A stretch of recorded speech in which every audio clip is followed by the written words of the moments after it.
Hello, everyone, and welcome to this new session for the QWave Webinar Series. My name is David Morcuende. I'm the network manager of QuIC, and it's a pleasure to have you all join us today. You should already know me because this is the 11th episode, and if you haven't seen the other ones are in our YouTube channel. So, today, we'll have a great panel talking about quantum and AI innovation in actions. We'll have QCentroid, and we will have Gregory as our speaker. But first, let's talk a little bit about QuIC. I'm always like to do this kind of introduction for those who are new to this kind of webinars, or for the ones who just got this in LinkedIn, they have been shared this video or whatever. So we are a non-profit industry association, member base, representing over 200 organizations all across Europe, from startups to large corporates, research centers, many people.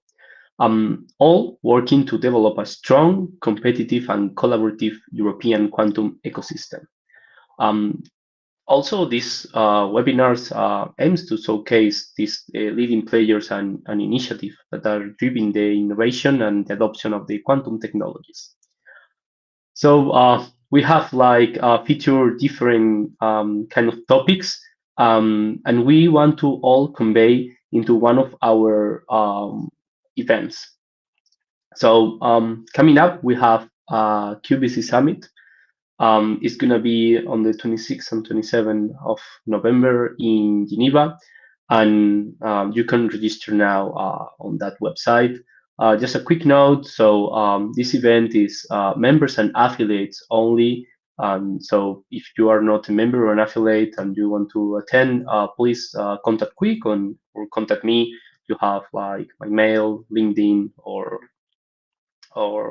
others in the team. With that, I want to uh, introduce today's session. So quantum and AI innovation in actions, and we have Gregory Shutko from QCentroid. And you were wondering what is QCentroid? So QCentroid is one of the companies actively building bridges between the quantum technologies and real world application. They are doing so many things, from software innovations and working hackathons and many other things that Gregory will tell us. And I'm pleased to welcome and introduce Gregory. So Gregory has a remarkable background, actually. He has more than 16 years of experience in technology strategy and partnerships, and he has been previously leading quantum and emerging tech programs at the World Economic Forum, Accenture, and the Boston Consulting Group. So we are actually very lucky to have him in with us today.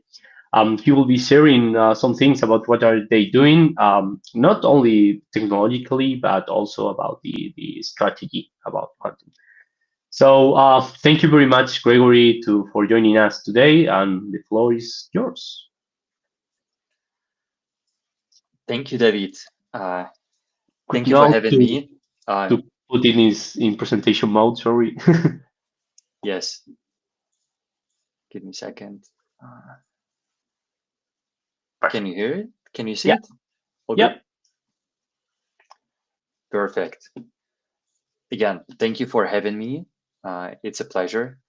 We've been working with the QuIC for quite some time already now, and I'm still being amused with the quality of the community, with the programming that QuIC is providing. And I think this initiative, the QWave series, is one of the most interesting ones, because you're basically doing a similar thing that QCentroid is aiming to do. So breaking down the barriers and bringing the news about the recent developments, innovation, thought leadership in quantum space and quantum and AI space to the larger public. And it's laudable. So thank you so much, David. And hopefully we can contribute today to this very important part of work and bring you up to speed into one of the biggest challenges that quantum industry is facing, and how we can address it. And David, tell me, am I going to do the presentation and the questions after, or you prefer also to have some questions in between? Yeah, so I guess that you can have like the presentation, and after that we'll have some questions from the audience if there is some of them in our chat, and if not, I will be asking questions. In the meantime, I may ask any kind of question if I see that it's relevant for the flow, but if not, feel free to go with the presentation. Great, great. Thank you, David. Everything is clear. Okay, let's get into it. So we're going to have a three-part lunch meal, if you will, today. So we start with a company introduction. So David kindly already introduced a little bit of our work, but I'm going to dig a little bit deeper and explain why we exist and why what we are doing is something special and how we're supporting the whole ecosystem. Then I'll give you a number of examples on what exactly we're doing, and you can also see whether this resonates with you and get involved into some of them. And last but not least, I'm going to show you some interactive part about one part of the platform that we are specifically excited about at the moment. So hopefully this sounds good, but I'll try to keep it short. And David, please keep me honest on being short. So if we're running over 20 minutes, give me some sort of sign. All right, QCentroid. So what we're doing essentially is building the infrastructure for quantum adoption, quantum innovation, and we are the only vendor agnostic company doing so in Europe. So you might see some similar projects popping here and there, but most of them will be very vendor specific and offering unnecessary vendor lock-ins or having very tight integrations between the hardware and the software, which cannot be transferred into different modalities. So it's not the case for us. From the get-go, our vision is quite big. So we would like, on the one hand, to ensure that Europe has an independent sovereign platform that can increase and accelerate adoption at scale on the continent. But even beyond Europe, we are partnering with the companies in Southeast Asia, in North America, to make sure that we can compete equally with all the players there, and we can provide value to everybody engaged. But let me get into more details. You all probably know, since you're joining this webinar, that quantum is going to change a lot of things in our lives. There is billions in value to be unlocked, but there is an issue. And an issue is not only the thing that quantum computing is not ready yet. So we don't have advanced computing solutions available. Sorry, that was my son trying to enter, but I'm coming back to this one. But I'm speaking about the other thing, which is less visible, but it is even more irritating. So you have a lot of companies working on the quantum computing side, developing solutions from the hardware and the software side. But what is lacking is the speed of adoption. So imagine if we have more companies engaging with the quantum already now. So investing in experimentation, in building readiness, in understanding the technology better, in taking some stigma off it, it would mean that on the one hand, we would have more impact and more input from the business community, from civil society community, from non-governmental organizations on how this technology is being developed and shaped. And I don't think we have enough now. Secondly, we are going to see more funds flowing into the technology and more feedback flowing to the developers of this technology. And you know, these two things are crucial because they can start the accelerated cycle of technology development. The more feedback you have, the better you know how to adjust your roadmaps and the better you know how to continue building your products. And QCentroid is aiming to do exactly that. Again, what this slide illustrates is that quantum ecosystem is extremely complex.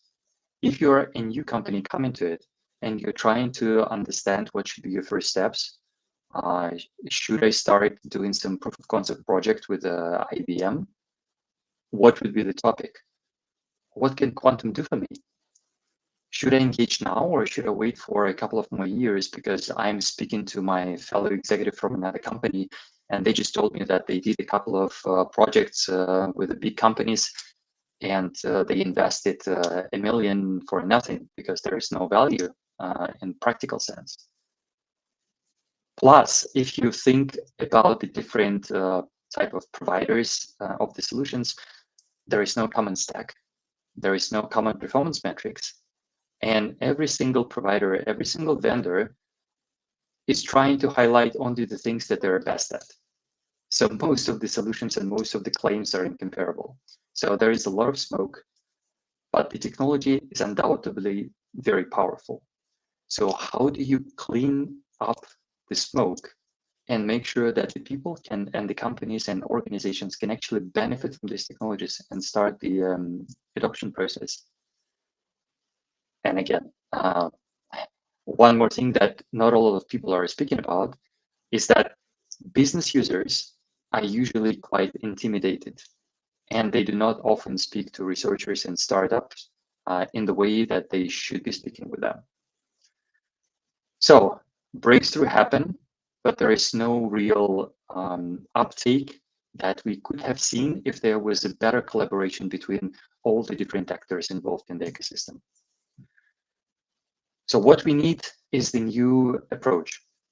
So imagine the situation where you have the full workflow from the business perspective, starting from understanding what your quantum use case should be, what quantum can do for you, going through the feasibility assessment, creating the right strategy, developing the proper algorithms or applications, I should say, finding the best one, and then deploying them and testing in the real infrastructure. And if you are lucky enough, or when we have this moment when we have the quantum advantage, deploying them in your infrastructure in a secure manner, which is fully enterprise compatible with all the different requirements that are coming from the IT department.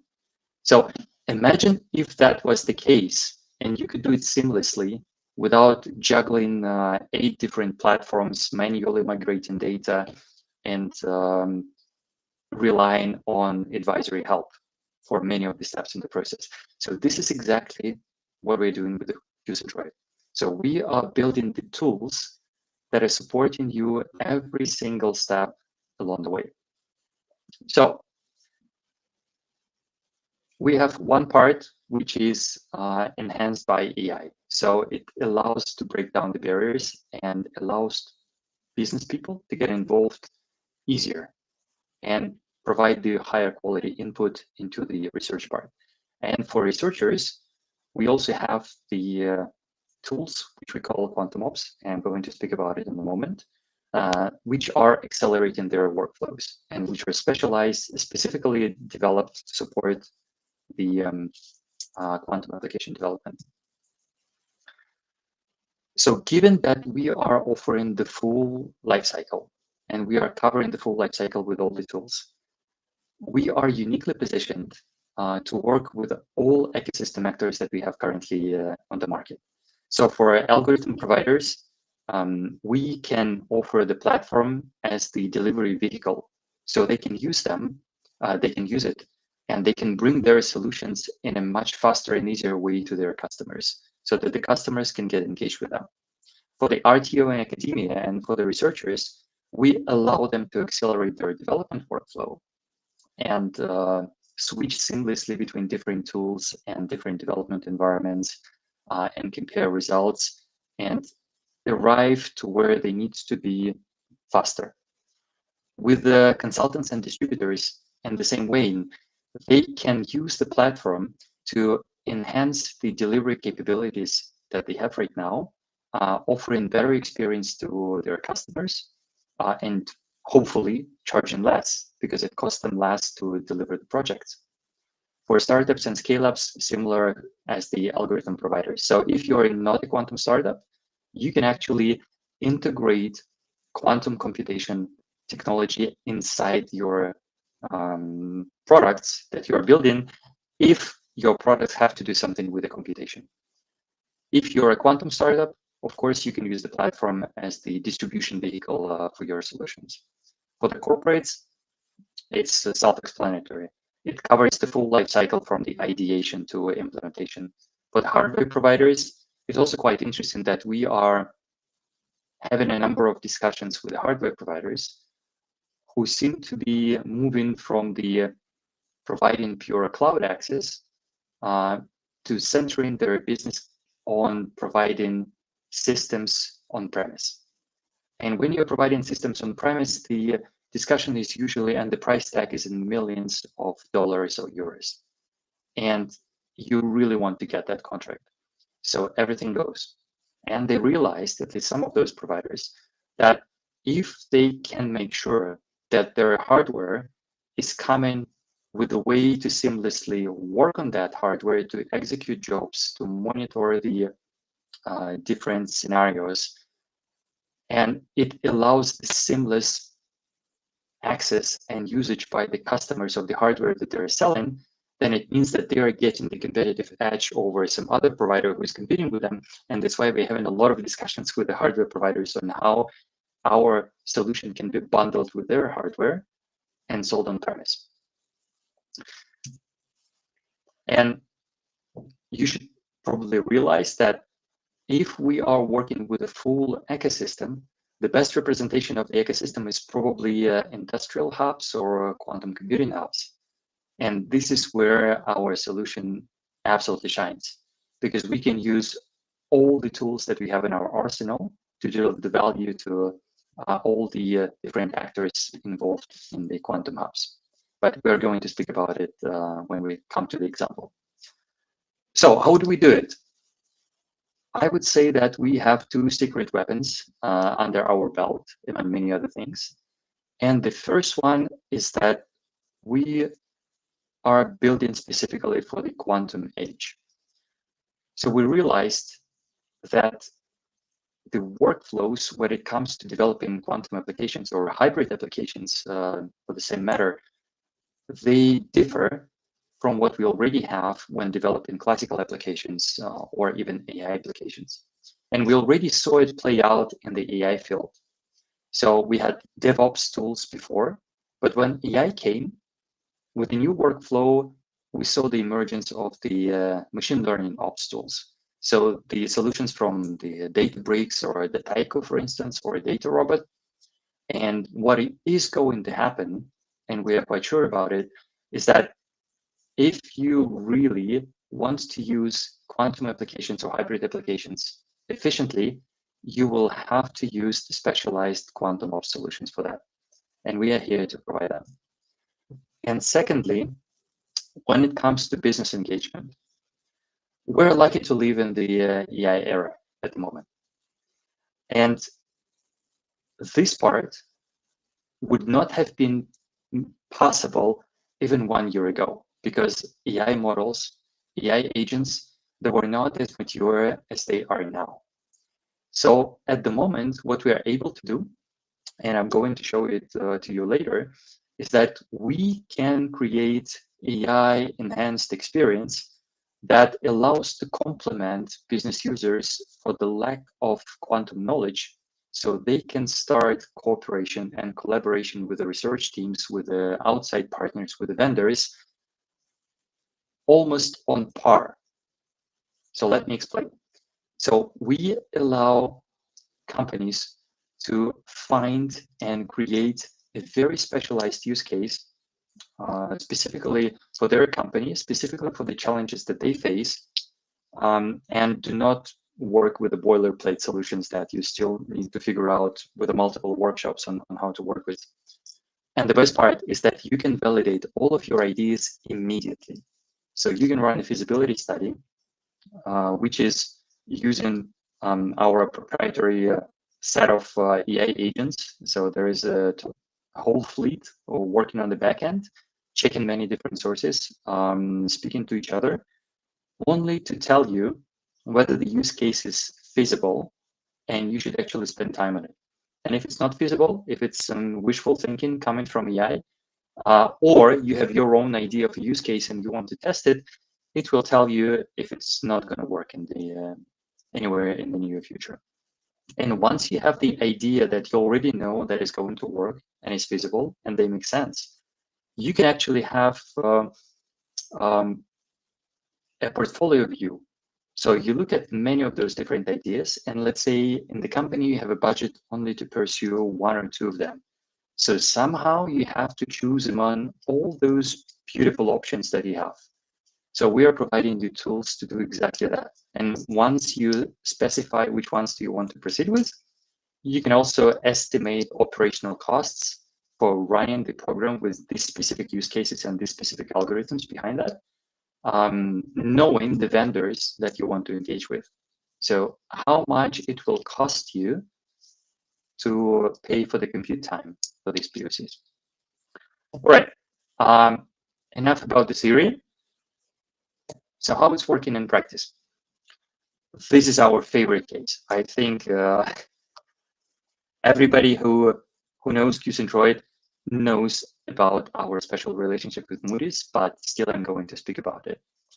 So this was one of the first companies with a visionary person on board, Sergio Gago, who saw the potential in the sort of operating system for quantum applications that we are providing at QCentroid.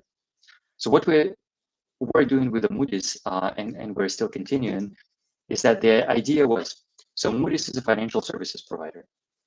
It's one of the arms of the bigger Moody's that everybody knows, that is providing which is providing ratings for companies and governments. So Moody's is offering financial services, and they were thinking, what if we can enhance our offering and bring more value to our potential customers and our existing customers by also providing them with the quantum-powered applications? So they did the following. They created this specialized store, which was called QuIC Studio, Quantum for Finance, where the algorithms were developed together with and provided by multiverse computing. So they were, of course, quantum inspired.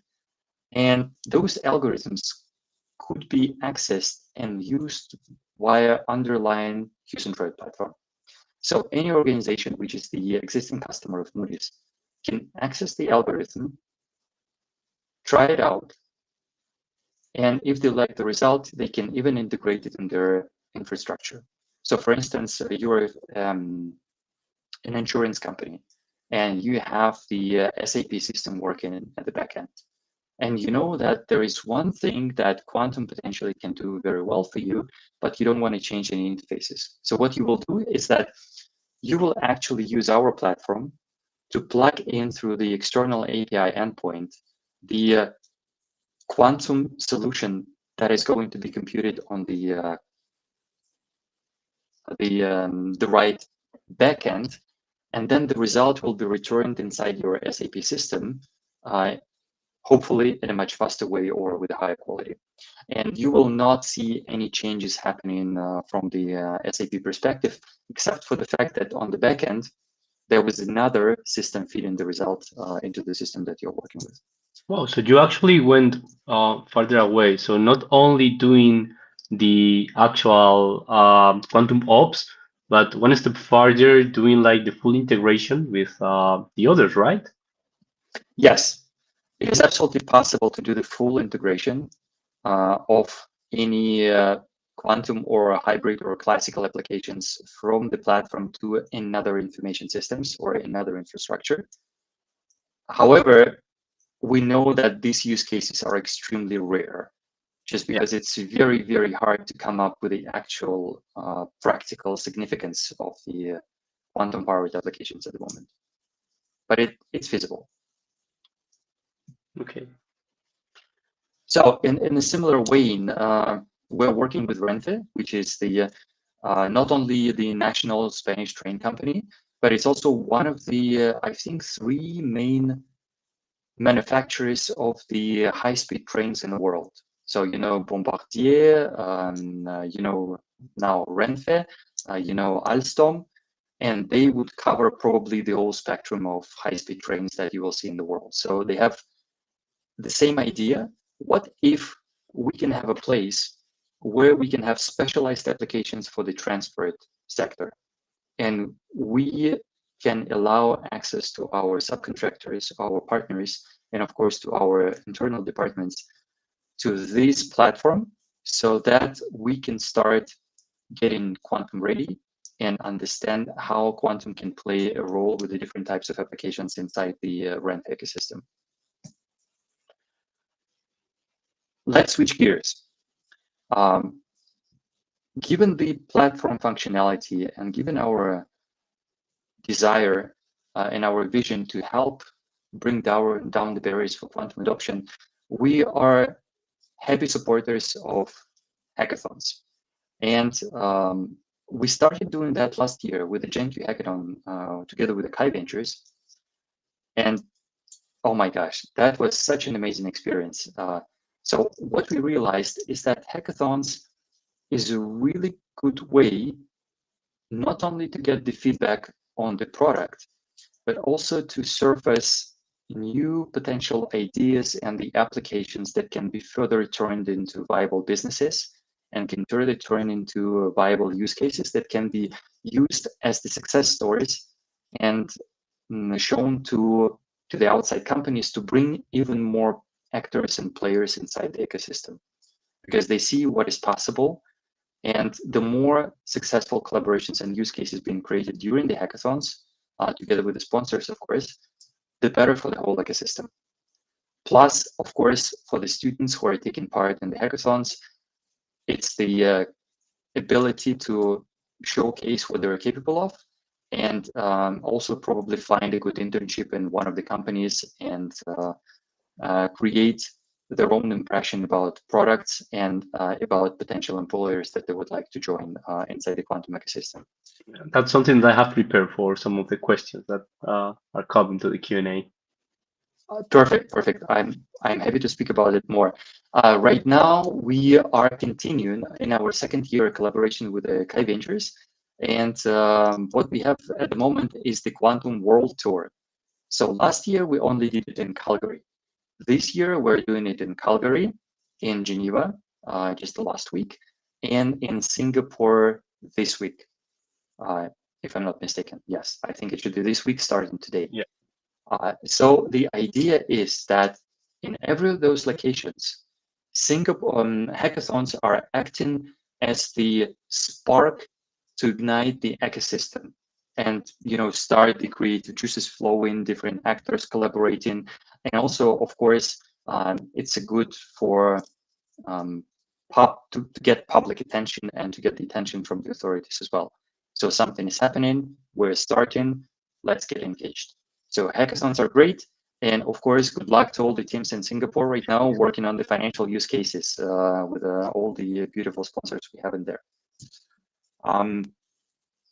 One more thing. So another key study is, I mentioned that we are very good to act as the operating system for quantum innovation hubs.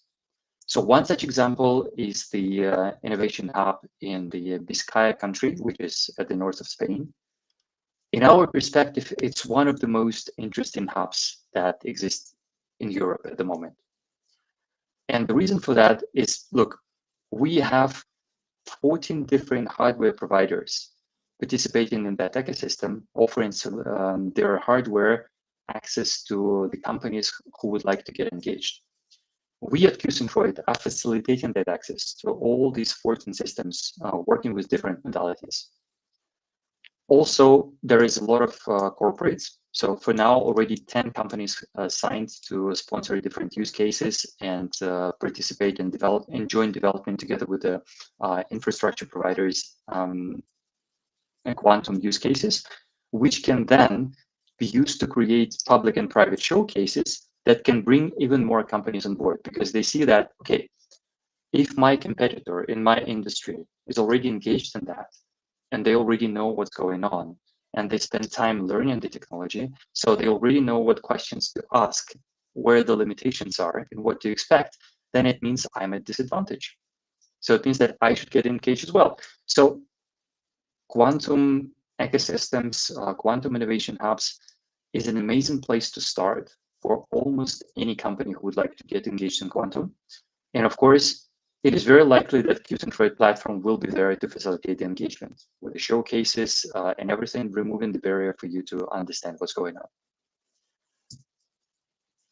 on. Just a couple of words about something that we really care about, which is some special things that we're working on for the platform. So I mentioned at the beginning that we would like to make sure that Europe has the sovereign platform that allows companies to accelerate quantum adoption and use quantum, classical, any sort of advanced compute in the best way possible. So one of the challenges that we are seeing out there in the market is that many of the quantum systems, they have to be accessed remotely, because not every single company can afford buying their own quantum computer, right? Which means that companies would be hesitant to engage in many of those occasions if or when it comes to sensitive data. And it's inevitably coming to sensitive data because you're not going to do any small types of problems with the quantum. You can only benefit from quantum speedups with the most complex problems that we have. And most complex problems for companies usually mean that they're also the most sensitive and core to the business that the company is having. So with this in mind, we are working on the blind computing, or sometimes it's called confidential computing. So how the data can be transmitted for certain types of problems remotely to the servers without being exposed and still used properly for the computation to arrive at the results that company wants to arrive. With this, you no longer have this worry that you are transmitting some confidential information and you may lose the control over it while trying to reap the benefits of quantum computing. So we're working on that.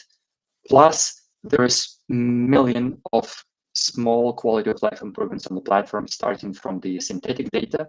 So whenever you're not ready to transfer your real data, you can actually generate the data which will be resembling in structure and complexity the data that you wanted to use for experimentation, which should not stop you from engaging with the quantum. So all these secure workflows and integrations. So for instance, any single algorithm that is being accessible through the platform or hosted on the platform is completely secure. We have no access to its code. We cannot influence the code. And it has its challenges and benefits, but mostly benefits, of course, which means that everybody who is working on the platform, sharing the results or collaborating with somebody else, they can be rest assured that their data is absolutely secure and it cannot be leaked or copied.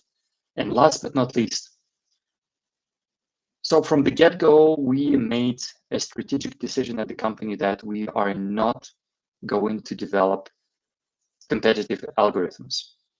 There are plenty other companies out there doing so, and we would like to be those who are enabling them to be successful. So that's why our whole attention is focusing on the platform at the moment, on the underlying infrastructure, on the secure compute, on the integration with corporate infrastructure and whatnot. But we made one exception. So this exception comes to climate change. So we're probably going to discuss it more, David, in the Q&A part, Sure. in terms of the climate change and what is the relation to quantum. But I would say one thing. So we saw that there is a huge potential using quantum adversarial networks to actually try and start coming up with the climate change specific use cases where quantum can have a near-term advantage. So we do not need to wait for 10 or 15 years for these use cases to work. So the experimentation is going pretty well. And we have been collaborating with Open Quantum Institute here at CERN on this project, and we're very grateful to them for all the feedback that we got. Yeah, So, by the way, this is true. Not Yeah, about please. the actual like short-term value, but also the impact. Like it's not that problem that will be like kind of solved, but it will have a real impact on society, and I think that that's really important. And I want to take that upon in the Q&A also. Exactly. Thank you so much for saying that. And why we decided that we should engage with climate change related use cases, because we think that realistically speaking, most of the use cases that companies will be coming up with will be more commercially oriented. So you will have optimization for financial portfolios, optimization for maintenance schedules, for finding the right locations of the renewable energy generation along the grids, anything profit related. But we worry that all the use cases when it comes to climate can just fly under the radar, and it will take us years before we come to that. So that's why we decided that we're going to invest in those and come up with those use cases so we can bring them sooner rather than later to the public, and we can get more feedback and we can improve those use cases together as well. And given that nobody's going to work on these use cases first, it means that we are not creating any competition with any providers who are offering their solutions on the platform as well. Yeah, that's right. I think that I don't know if we will have so much time for the demo. So if you can go like quite fast, it will be great. But we are running out of time, and I see questions in the chat, and I have a lot of questions to you. So as Perfect. you wish. All right. Then let me do that. So I apologize. I plan to do the live demo, but I realized that we are actually testing the new configuration, and I don't want to experience any troubles with that at the moment. So we're going for the second best thing, which is the video, but hopefully we can run through it in a much faster way. Okay, So please. what I'm going to show you right now, it is about the how we are thinking of using AI to augment the capabilities of the users of the platform who feel that they do not have quantum PhD, but still they would like to get engaged. Okay, so this is an important preamble. If you are a quantum researcher, this is not what you're looking for. It will be still useful for you because it takes off a lot of cognitive load off your shoulders, but this is specifically to engage the business users to make sure that you can have a more prominent discussion with them, and it's a better type of collaboration. So let's see.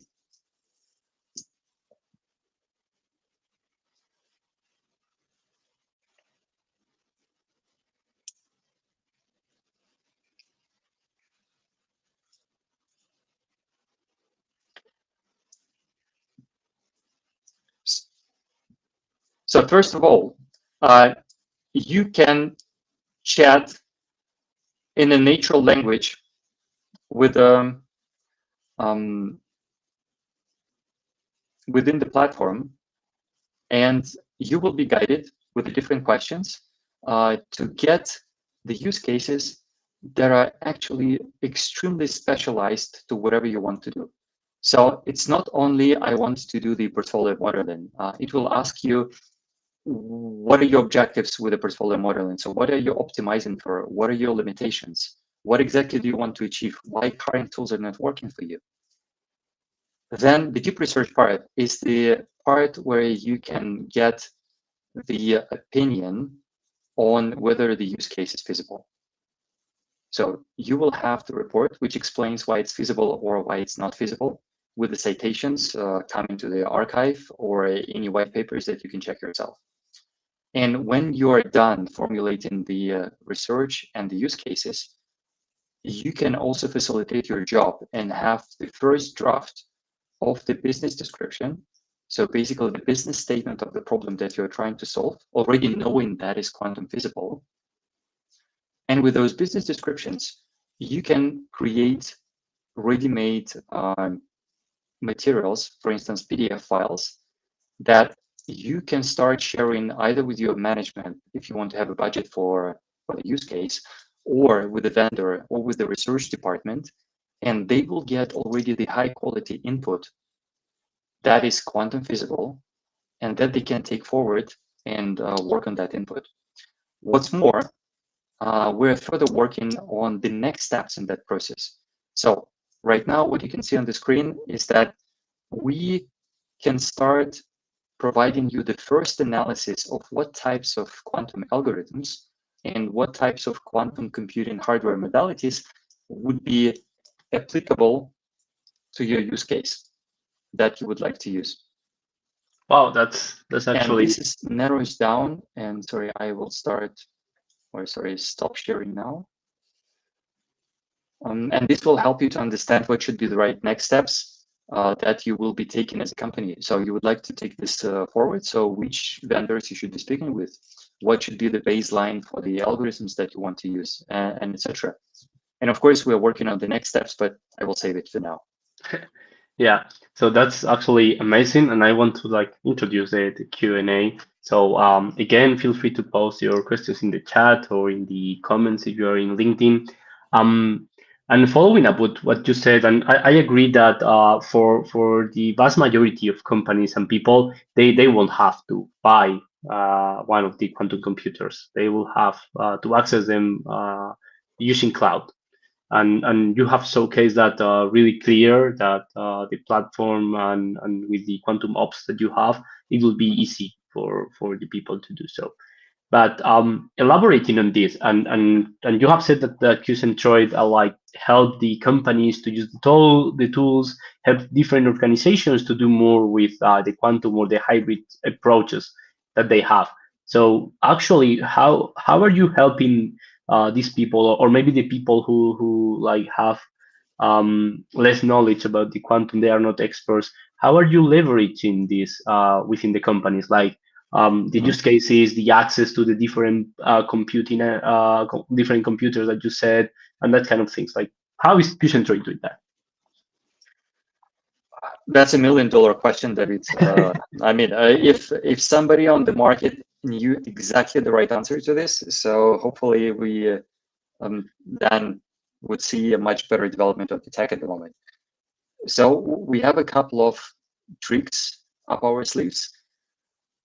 I would say that the best approach here is to follow what the customer wants to do. And I think this is also the very approach that almost every single company is following right now. Let me explain. So the customers at the moment would like to focus either on development of the algorithms.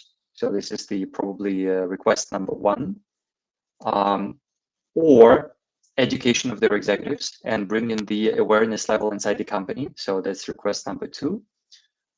Or making it easier for them to collaborate jointly and enhance the workflows when they are developing some of the solutions that they already know how to develop. And regardless of, or depending on the entry point, on the problem that is we're facing, we're starting with a problem, but we are breaking everything else inside. So it's the approach that is called the foot in the door. So you probably saw it. So the companies want to develop the quantum algorithms. Fine, let's develop the quantum algorithm that you want. We also doing that, but at the same time, we will be doing that using our tools, our infrastructure and the platform. And when we are going to show the results, and then when we are going to engage the customer together with us, they will see how it actually easier and more convenient to do it using our platform. Then hopefully the next normal step is to keep the platform and enhance the development that they have within the team. Just to give you one of the examples. But again, you meet the customers where they are. It's impossible to change their minds and say, okay, you wanted to do algorithms? No, you should probably do the awareness first. Yeah. No, it's not working like that. No. Yeah. Also, Ruben Garcia in the chat said something similar. I would add one thing that is actually quite funny, that many companies out there, they are founded by the scientific founders and they're running by the tech guys, right? And it's quite often in the industry that the tech people, they're very smart and they always know, or they believe they know what should be done, right? But we're trying to be humble. And what we noticed is that we've been experimenting with AI, understanding how it can help us in many different ways. And then suddenly we realized that the AI part is getting people incredibly excited. It's unbelievable. They see something like that. And I mean, for a tech person, you look at some of the things and you think, oh, that's easy. I can do it, I don't know, in half a day. It's not true, but you might have this idea. And you think, okay, Yeah. I can speak to ChatGPT and I can get similar answers. Again, not true, but you think it's silly. Why would I even do that? But put in the right workflows, in the right situation that customer anticipates, it actually becomes incredibly powerful because it's integrated in the platform. So all the use cases that you are generating, you can add them immediately to your catalog, to your library. And then you can start generating the code for these things and you can start working on the mathematical model. And this is the single place for collaboration between all your teams, researchers and business. So you don't need to switch and copy paste from different chatbots and whatnot. So long story short, people saw that and they said, can I use it? Is it available Yeah. already now? And we're like, Yeah. wow, there should be something into it. And we double down on that at the moment. So building properly this AI enhanced workflow, so to make it even easier for customers to engage with Quantum. And given that this is our main objective, I think we're doing ourselves a favor and we're doing a favor to everybody else. Yeah, totally, totally. Well, you maybe have seen that all of these people using the AI tools to develop like new startups and new things. When they actually get that into the market, they need to hire actually senior people to like fix the code. In this case, it's the other way around. Like you can have the use cases and have this discovery and then have the platform by themselves using like the end part of the technical workflows. I'm talking about that and following up with a question that we have in the chat. So you were saying that there are some aspects that you are doing for like Quantum for Good initiative. You mentioned the Open Quantum Institute, like the OQI, CERN, etc. And actually, like talking about this question that one question or comment. And reducing CO2 is one thing, but rising on cooling down techniques and materials Mhm. as the stressful as being passed. It's just like something to like take upon. But yeah, tell us a little bit more about what were you doing about these OQIs and Quantum for Good initiatives. Mhm.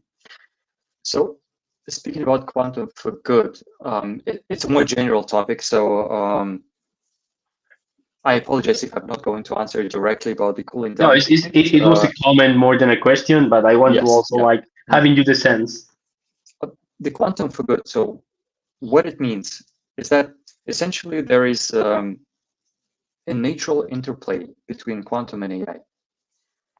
And as I was saying, it seems like it is very likely that most of the use cases for quantum will be profit-oriented.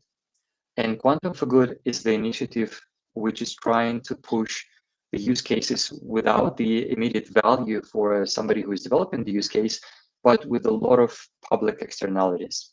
So for those who were studying economies, or you know the term.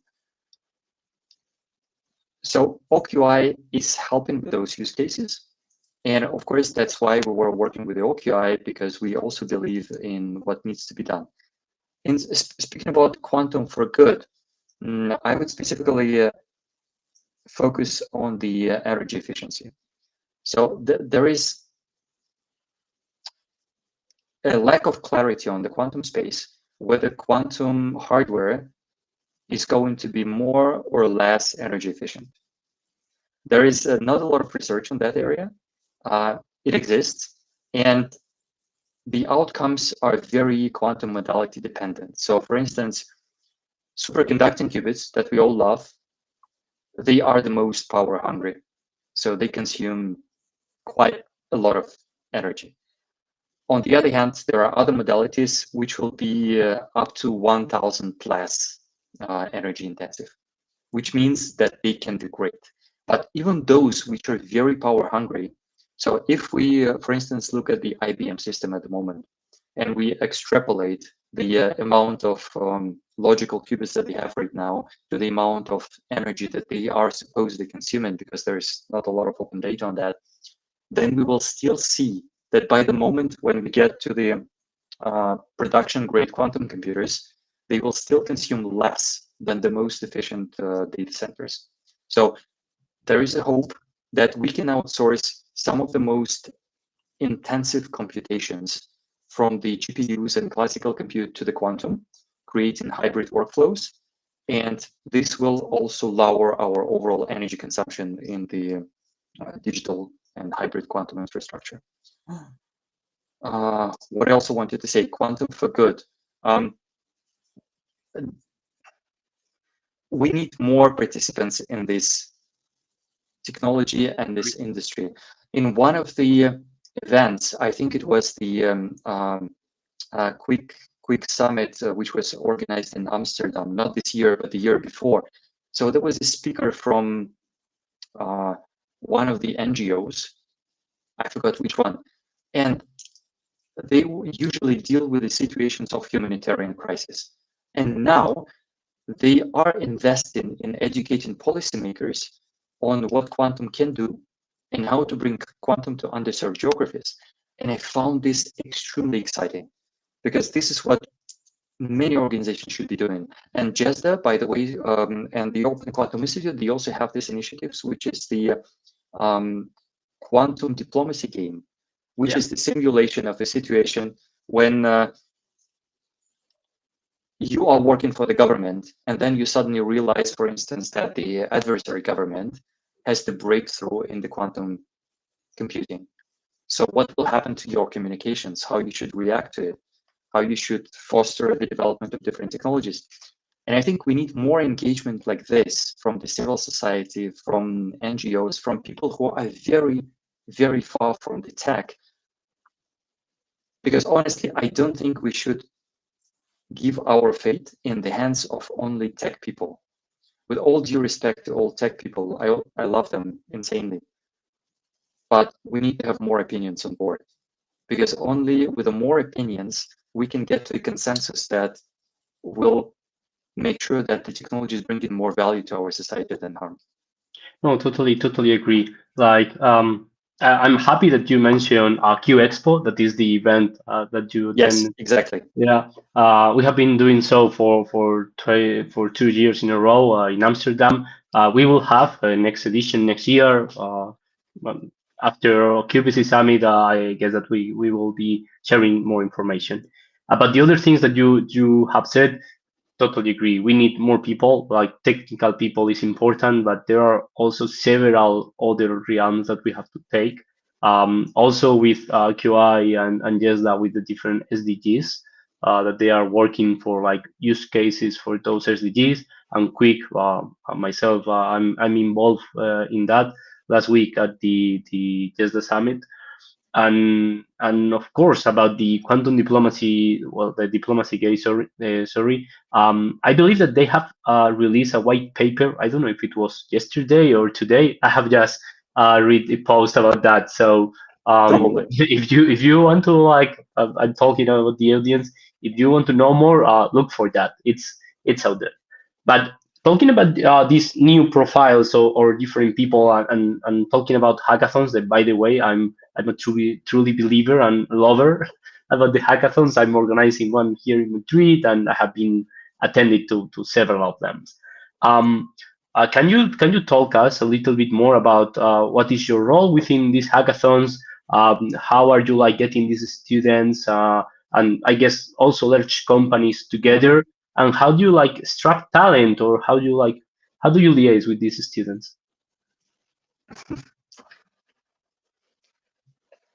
Easy question for you. Hackathons are amazing. I agree with you. I was a bit skeptical at the beginning because, again, you're dealing with students, and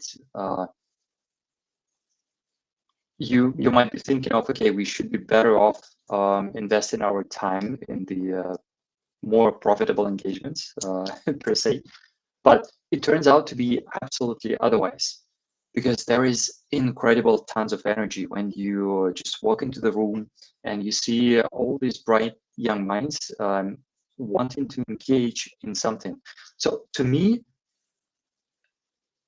right now is the time to build with all the AI tools, especially if you are a quantum major.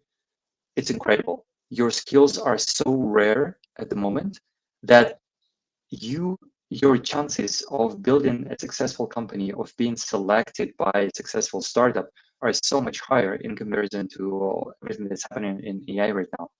And quantum is probably the only second foundational technology after AI that is going to dramatically change our lives.